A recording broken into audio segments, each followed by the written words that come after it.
All right, 2007 BMW 335i E93 crank no start problem. Driving down the road one day and it just stops, power to the engine.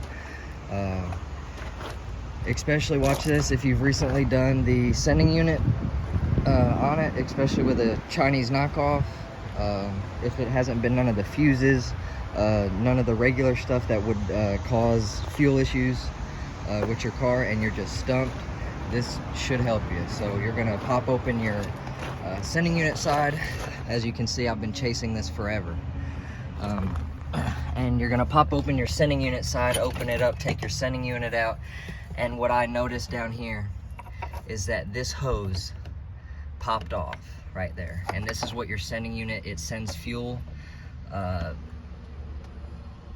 to your high pressure fuel pump, and I think this sends fuel up to the front of your car.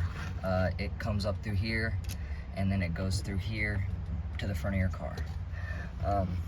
But that was my problem. If you have a crank no start after your car's been running perfect and you've recently done an Amazon sending unit, I would definitely check that.